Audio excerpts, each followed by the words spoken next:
কিছুদিন ধরে লক্ষ্য করছি বা আপনারাও খেয়াল করেছেন বাঁকুড়া জেলার বিষ্ণুপুর থানার এলাকায় বাবুডাঙ্গা বলে একটা গ্রাম, বাবুডিহি, সেই গ্রামে আপনারা বিভিন্নভাবে আপনারা যে খবর নিশ্চিত পেয়েছেন সেখানে যিনি পাস্টার রামচন্দ্র টুডু এবং তার চার্চের যারা সদস্য তাদের হুমকি দেওয়া সেই বিষয়ে বিস্তারিত জানার জন্য আমরা আজকে বঙ্গ খ্রিস্ট পরিষেবার পক্ষ থেকে আমাদের মিলন বার্তা চ্যানেলের পক্ষ থেকে আমরা আজকে পেয়েছি আমাদের মধ্যে ওই পাস্টার, ওই চার্চের যিনি পাস্টার রামচন্দ্র টুডুকে। এখন তার সঙ্গে আমরা কথা বলবো। নমস্কার পাস্টার, আপনার নাম? রামচন্দ্র টুডু। আপনার ওখানকার ঠিকানা পর বলুন তো। গ্রাম বাবুরডাঙ্গা, পোস্ট গোসাইপুর, থানা বিষ্ণুপুর, জেলা বাঁকুড়া। আচ্ছা, এই যে ঘটনা বলছেন, এই ঘটনা ঠিক কতদিন আগে থেকে এই ধরনের ঘটনার সূত্রপাত হয়েছে? এটা এপ্রিল-মে থেকে চালু হয়েছে। গত এপ্রিল? হ্যাঁ, গত এপ্রিল-মে থেকে চালু হয়েছে। কি ঘটনা বলুন তো, প্রথম ঘটনা বলুন। প্রথম ঘটনা আমাদের হয়েছিল যে এই ইসাই সমাজের বাচ্চা হয়েছিল, আর সেইখান থেকে যে গ্রামবাসীরা বলছে গ্রাম ছুঁত হয়ে গেছে, তো সেইখান থেকে মানে ছুঁচ কাটাতে হবে। তো এই ভিত্তিতে আমাদের ওই গ্রামবাসী একটু পরিষ্কার বলুন, কি কাটাতে হবে? ছোঁয়াত। ও মানে ছুঁচে কাটা। ওটা কি আপনাদের গ্রামের সাধারণ নিয়ম? ওটা গ্রামের আদিবাসীদের নিয়ম আছে। তো গ্রাম মাঝি এইসব কিন্তু বলেছে, এবং গ্রাম পক্ষ থেকেও বলেছে। তো আমরা বলেছি আমরা ইসাই ধর্ম যেটা আছে ইসাই সমাজে, সেই অনুপাতে আমরা করেছি, এবং সেই বাড়ির যে গার্জেন আছে সেও মানে আমাদের সান্তাল সমাজ তো সেই সুবাদটা কাটিয়েছে। আচ্ছা, তো তারপরে কি জানালো? তো তারপর ওই গ্রামে যে ওদের বাড়ি যাদের বাচ্চা হয়েছে তাদের বাড়ির লোকের কাছে যে অনেক সমস্যা এলো। সমস্যা হচ্ছে জলের নিয়ে, এবং স্নান করার জন্য, এবং রাস্তাঘাট চলাচলের জন্য সমস্ত কিছু বন্ধ করে। সমস্যা মানে যাদের বন্ধ করে দিল? বন্ধ করে, জল বন্ধ করে দিল, জল বন্ধ দিল, আর যে ঘাট বন্ধ করে দিল, ঘাট যে জায়গায় স্নান হয় সেই জায়গা সব বন্ধ করে। আচ্ছা, এখন ফাইনালি আমরা যেটা শুনছিলাম আপনাকে একটা হুমকি দিয়েছে। আপনাদের কি হুমকি দিয়েছে? তো হুমকি দিয়েছে যে এই গ্রামে যদি যিশুর আরাধনা করা হয় তাহলে এই গ্রামে রাখা যাবে না, এবং কোনো সময় যদি অ্যাটাক করা হবে মারা হবে। মানে বলা হয়েছে যে আপনারা এখানে যিশু নাম বলতে পারবেন না? না, এখানে কোনো যিশুর নাম কিংবা যিশুর প্রচার করা চলবে। যদি হয় তাহলে কি হবে?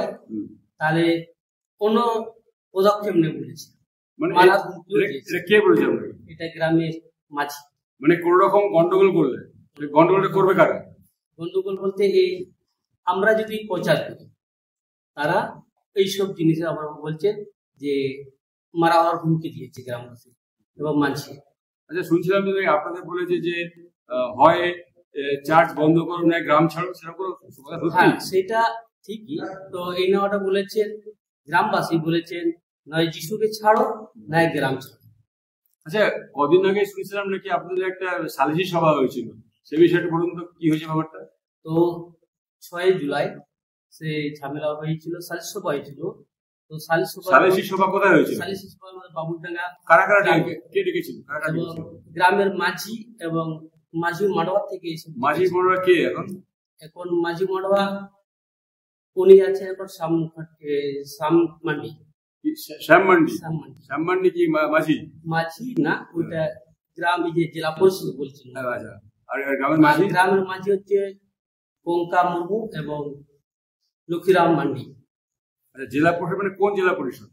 বাঁকুড়া জেলা থেকে। সরকারি না, আপনাদের ওই আদিবাসী থেকে তারা সালিসি সভা ডেকেছে। সালিশি সভা ডেকে কি হলো? তো সালিশ সভাতে ডেকে আমাদেরকে বলছিলেন যে এইখানে গির্জা এবং যিশুর আরাধনা করা যাবে না, যদি করা হয় তাহলে এর বিপক্ষে আমরা স্টেপ নেব। তো ওনারা এইসবই বললেন, এবং যদি এখানে আরাধনা করা হয় তাহলে এখান থেকে আমরা তাড়িয়ে দেব এবং মারারও হুমকি দিয়েছে। মারা মানে? মানে জীবন হানি করার জন্য সেটা কে বলেছে? এবং গ্রামের মাঝি বলেছে। আচ্ছা, এখানে আপনাদের সেদিনকে কতক্ষণ কোন সভা চলেছিল? বেলা 12টাকে ডেকেছিল, তো বেলা 12টা থেকে আমাদের সভা হয়েছে প্রায় 6:30 পর্যন্ত। খাওয়া দাওয়া কি হলো? খাওয়া দাওয়া তো আমাদের সকাল থেকে যে খাওয়া ছিল তা 12টার পর থেকে খাওয়া দাওয়া নেই, এবং 6:30 পর্যন্ত আমাদেরকে বসিয়ে রেখে দিচ্ছে। ওরাও না খেয়ে রইল, আপনাদের না খেয়ে দিল? ওনারা ক্লাবে থেকে খাচ্ছিল। ওরা খাচ্ছিল? ওরা ওদের ক্লাবে মুড়ি নিয়ে এসেছিল, ওখান থেকে খেয়েছে। ওরা ওদের খাচ্ছে, ওদের মতো খাচ্ছে, আর আমাদেরকে বসিয়ে রেখে দিচ্ছে। তারপরে পুলিশ ছিল না? পুলিশ ছিল। তো পুলিশ সেইভাবে এই যে এতক্ষণ না খেতে দেওয়া এবং নিজেদের খাওয়া, এটা তো একটা অমানবিক ব্যাপার। এই ব্যাপারে পুলিশ কিছু বললো না? না, ওনারা কিছু এসব বলেনি, বলছে আমরাও খিদে পেতে আছি, আপনারাও আছেন, এটাই ওনারা বললেন। না না, কিছু করে। সেদিন তো সালিশি সভা শেষ হয়ে গেল, তারপরে এখন ঘটনা না, সেইখান থেকে তারপর দিন থেকে আমাদের বলেছে যদি এখানে যিশুর সেবা হয় কিংবা এক জায়গায় মানুষ একত্র হয়, কারো বাড়িতে কি গির্জাতে, কার আমার বাড়িতে হয়, তাহলে অসুবিধা হবে। মানে আচ্ছা, আপনাদের গির্জাঘর আছে? আমাদের গির্জাঘর বকুলডাঙ্গাতে আছে। গির্জাঘর কি আলাদা গির্জা বাড়ি আছে? হ্যাঁ, আলাদা। আপনার বাড়ি না আলাদা গির্জা বাড়ি? না, আলাদা। আলাদা গির্জা বাড়ি আছে। ওখানে যারা সদস্য, যারা কতজন আপনার মেম্বার?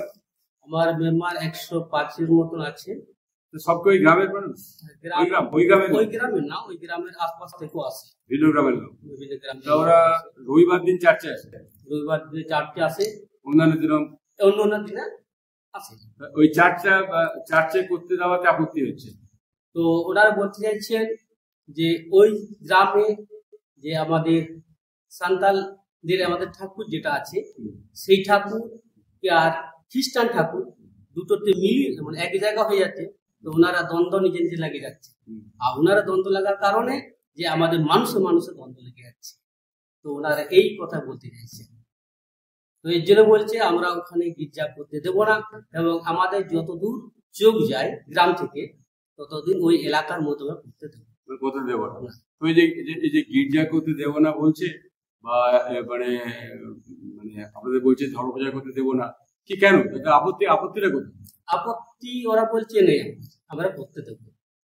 কোনো কারণ নেই? কারণ নেই, করে দেবো না। আমি বলেছিলাম যে ওনাদেরকে যদি সেরকম কারণ থাকে আমাকে কমসে কম লিখিত হিসেবে দাও, তাহলে আমি বলবো হ্যাঁ এই অসুবিধা হচ্ছে, যতটা আমি ওটা মেনটেন করে যেতে পারবো তারা আমি করবো না। বলছে আমাদের কোনো কারণ নেই, আমাদের কারণ ছাড়াও আমরা এইখানে করতে দেবো। আচ্ছা, এই যে আপনাদের উপরে এই ধরনের একটা হুমকি দিয়ে রাখা যে করতে দেবো না ইত্যাদি, এই নিয়ে থানায় আপনারা জানিয়েছিলেন? হ্যাঁ, থানাতে জানানো হয়েছিল। থানা কি বলে? তো থানা বললেন দেখুন এখন ওনারা যেভাবে আগে চটে আছেন, এখন আপনারা কিছু করবেন না, তো কমসে কম কিছুদিন পর করতে পারেন, তো এখন করা যাবে। থানা এইটাই বললো। আচ্ছা, এই যে মানুষ এরা যারা করছে, যারা ঘটনা ঘটাচ্ছে, সব কি ওখানকার মানুষ না বাইরে কোনো লোকজন? না, ওখানের মানুষ সব না, বাইরে থেকে এসছে। তো আমার এইখানে কিছু বোঝার আছে, কারণ ওনারা অনেকদিন আমরা একসঙ্গে ছিলাম, আবার একসঙ্গে ঘোরাঘুরি করেছি, এক জায়গায় খাওয়া দাওয়া করেছি। তো এতদিন হয়নি, এখন হলো। এই যে ধরুন আপনি কত বছর ওখানে আছেন? প্রায় 8 বছর। আর আপনার যখন চার্চ হচ্ছে বা উপাসনা হচ্ছে কত বছর? না, ওইটাই 8 বছর। 8 বছর। আর আমি ওখানে আছি 15 থেকে 16 বছর ওখানে। তাহলে এত বছর আপনারা আছেন, এই ধরনের সমস্যা তৈরি হলো কত আগে? এই কয়েক মাস তো সবে হয়েছে। একদিন হলো না, এখন হলো কেন? এটা ঠিক বুঝতে পারছি না, কারণ ও পিছনে কিছু কেউ হয়তো এর মধ্যে কিছু কাজ করেছে, এবং কেউ তাদেরকে বলেছে এইসব ব্যাপার। কারণ একদিন তো আমরা আলোচনা করেছি, ওনারা আমাদেরকে সহযোগিতা করেছেন, অনুষ্ঠান দেখেছে, ওনারা এসছেন, তো এতদিন আমাদের ঝামেলা পাইনি। তো এখন মনে হচ্ছে আমার যতদূর মনে হয় সেই বাড়ি থেকে কেউ কি বা কারা এইসব কাজ করার মধ্যে কিছু ষড়যন্ত্র করছে। দেখুন, আমি যেহেতু জানি যে বঙ্গকৃষ্ণ পরিষেবা থেকে পক্ষ থেকে বলা হচ্ছে যে বঙ্গকৃষ্ণ পরিষেবা জানে এই ঘটনাগুলো যারা ঘটাচ্ছে তারা নিজেদের বুদ্ধিতে করছে না, তারা বাইরে কেউ থেকে মদত দিচ্ছে বলে আমার যেটা মনে হয়। তো আপনারা গ্রামে আছেন, এই ব্যাপারে আপনার কি মনে হয়? আমার মনে হয় গ্রামবাসীরা এইসব করতে চাইছে না, বাইরে থেকে কেউ সাপোর্ট করেছে, তাদের ভুল বুঝিয়েছে, এই জন্য ওরা হয়তো আজকে গ্রামে যারা এই ঘটনা ঘটাচ্ছে যারা তাদের উপরে আপনাদের কোনো রাগ নেই? না, আমাদের কোনো রাগ নেই। আমরা যদি মিশতে চাইছি, ওনারা এখন মিশতে চাইছে। এখন ভালো এটা যে আমাদের খ্রিস্টীয় পরিষেবার পক্ষ থেকে বলা হচ্ছে যে আপনারা চেষ্টা করুন ওদের সঙ্গে সম্পর্কটা বজায় রাখতে, এবং যাতে করে এই যে বাইরের লোক এসে নিজেদের মধ্যে একটা ঝামেলা বাঁধিয়ে দিচ্ছে, একটা বিভেদ বাঁধতে চাইছে, সেটা যাতে না হয়। আপনারা কি মনে করেন? তো এখানে আমরা চিন্তা ভাবনা করেছি, আমরা একই সঙ্গে ছিলাম গ্রামে এবং আজও ওনাদের সঙ্গে থাকবো।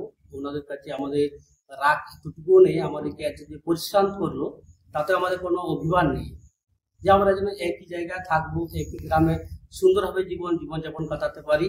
এবং আমরা এটাই ওনাদের কাছে আবেদন জানিয়েছিলাম, আমরা বলেছিলাম যদি সেরকম সমস্যা হয় আমাদেরকে জানান।